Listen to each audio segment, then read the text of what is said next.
जहां एक तरफ बांग्लादेश में ब्लैकआउट हो गया है तो वहीं दूसरी तरफ भारत ने 17 देशों से हमला क्या करवा दिया चीन के ऊपर, तो वहीं अब इन 17 देशों के लिए चीन का जवाब हो गया तैयार। गिड़गिड़ाने पर मजबूर हो गया है और गिड़गिड़ाने के चक्कर में ऐसा कर दिया है जिसे कहते हैं अपने ही पेड़ पर कुल्हाड़ी मारना। जानेंगे जियोपॉलिटिक्स में क्या कुछ चल रहा है और कैसे भारत सारे समीकरण को बदल रहा है। आइए जानते हैं इन खबरों को विस्तार से। अभी हाल ही में बांग्लादेश की पीएम आने वाली है भारत और भारत आकर ये FTA साइन करना चाहती हैं। भारतीय विदेश मंत्री ने तो पहले ही भारत से मदद मांग ली है। अब हुआ ये है कि बांग्लादेश के अंदर स्थितियां अब दिन प्रतिदिन बिगड़ती जा रही है। ठीक श्रीलंका वाले हालात बांग्लादेश में शुरू हो चुके हैं। अब इसका उदाहरण ऐसे देखिए कि बिजली यहाँ पर चली जा चुकी है, साप्ताहिक छुट्टी को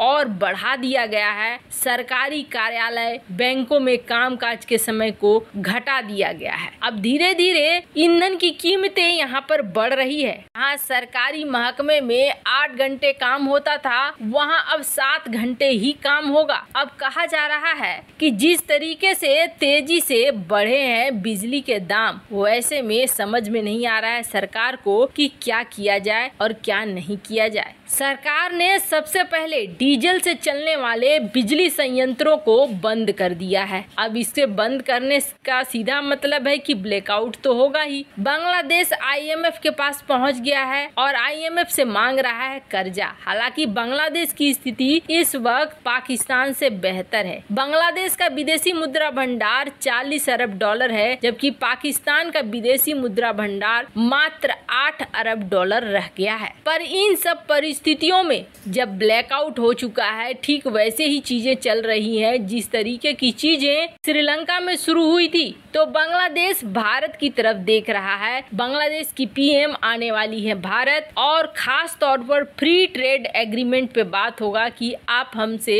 सेपा साइन कर लीजिए। सेपा एक तरीके से फ्री ट्रेड एग्रीमेंट है ताकि बांग्लादेश यहाँ पर डंप कर सके अपने माल को और भारत से पैसे कमा सके। पर जाहिर तौर पर भारत इस वक्त पहले से कई गुना ज्यादा चालाक है। भारत जो भी फैसले लेगा वो सोच समझ कर लेगा। ऐसा नहीं कि बांग्लादेश को बचाने के लिए खुद की नौबत खराब हो जाए, वैसी स्थिति भारत पैदा नहीं होने देगा। हाल ही में कुछ खबर आई थी जिसमें ये प्रोपेगेंडा उड़ाने की कोशिश की गई थी कि भारत जो कुछ महीने पहले ये कहता था कि हम दुनिया को गेहूं खिला सकते हैं, दुनिया को फूड दे सकते हैं, उस भारत को खुद के लाले पड़े हुए हैं और भारत गेहूं खरीदेगा। हालांकि भारत ने इस बात को साफ किया कि भारत के पास गेहूं के भंडारण काफी है, अपने देश के लिए गेहूं खरीदने की कोई जरूरत नहीं है। भारत काफी चौकन्ना हो चुका है और उसी हिसाब से चलता है जिससे कि उसकी अपनी जनता और अपना देश प्रभावित न हो। खैर, जहां बांग्लादेश सहित पड़ोसियों में ये बवाल मचा हुआ है, तो वहीं दूसरी तरफ भारत चीन को लगातार काउंटर कर रहा है और इस वक्त तो चीन के ऊपर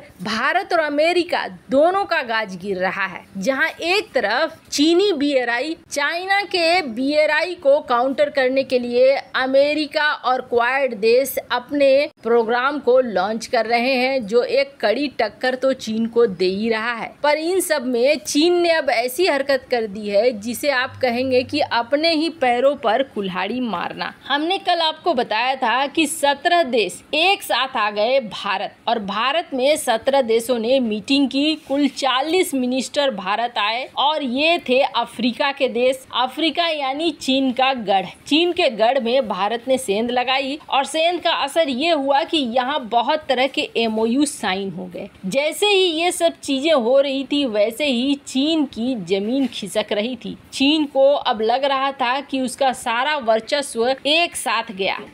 क्योंकि पिछले 5 से 7 दिनों में चीन के ऊपर एक नहीं बल्कि चौतरफा वार हो गया। जहां एक तरफ एप्पल जैसी कंपनी भारत शिफ्ट हो रही है, ये एक बहुत बड़ा झटका है चीन के लिए, तो वहीं दूसरी तरफ BRI को काउंटर करने के लिए अमेरिका और क्वाड द्वारा जो लॉन्च किया गया प्रोग्राम, उसमें भी दुनिया भर के देशों का इंटरेस्ट बढ़ रहा है। तो तीसरा, चीन बुरी तरीके से बदनाम हो चुका है और चीन से कर्ज कोई लेना नहीं चाहता है। बांग्लादेश के वित्त मंत्री ने तो साफ कह दिया कि अगर आप चीन से कर्ज ले रहे हो तो 2 बार नहीं 100 बार सोचो, क्योंकि चीन से कर्ज लेना बहुत महंगा पड़ सकता है। श्रीलंका में हमने एग्जाम्पल देखा। अब ये सारी चीजें हो रही थी तो ऐसे समझ लीजिए कि आखिरी कील भारत ठोक रहा था और वो इन 17 देशों की मीटिंग से ठोक रहा था, जिसमें MOU का साइन होना भी चीन के लिए बहुत दर्द भरा था। अब चीन देख रहा है कि भारत सिर्फ इसी क्षेत्र में नहीं, चीन का एक बहुत बड़ा कस्टमर अफ्रीका में है और वो है नाइजीरिया। नाइजीरिया ने चीन से बहुत तरह के हथियार खरीदे, बहुत पैसे दोनों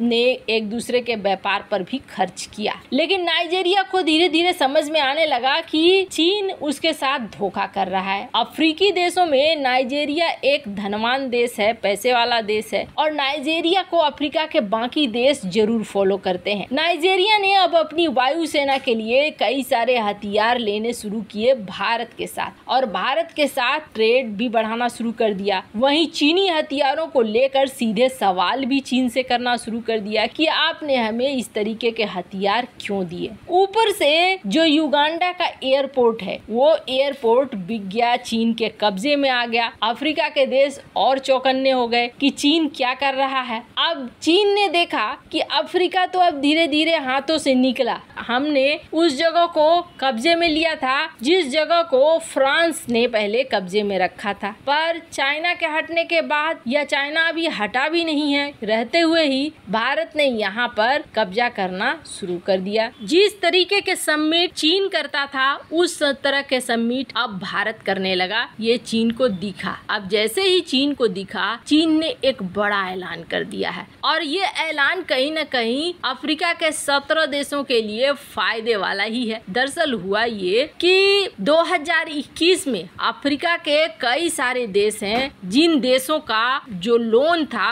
वो लोन पूरा हो रहा था, मतलब उसको चुकाने का वक्त खत्म हो रहा था और ये वक्त जैसे ही खत्म हो रहा था, चीन अब दबाव बना रहा था कि हमारे पैसे लौटाओ, अगर आपने पैसे नहीं लौटाए तो हम आपके किसी न किसी चीज पर कब्जा कर लेंगे। लेकिन अब जैसे ही भारत को बढ़ते हुए देख रहा है चीन ने घोषणा कर दी है कि इन 17 देशों के लोन को माफ कर दिया जाएगा। इसके अलावे 12 देशों को इमरजेंसी में फूड देगा, खाने की चीजें देगा और 98% चीजों की टैरिफ फ्री कर देगा। मतलब कि अफ्रीका के लिए एक तरीके से अपना पूरा खजाना उड़ेल दिया चीन ने कि किसी भी तरीके से अफ्रीका में अपनी साख घट ना पाए और अफ्रीका में साख बनी रहे। खैर, चीन यहाँ बहुत बड़ी गलती कर रहा है। इसलिए गलती कर रहा है क्योंकि आर्थिक तौर पर चीन अभी वो नहीं रह गया है जो पहले था। अभी स्थितियाँ और भी बिगड़ रही हैं। वैसे इन सब मामले में आपकी क्या राय है, कमेंट कर जरूर बताएं। जल्द मिलते हैं अगले वीडियो में नई खबर के साथ।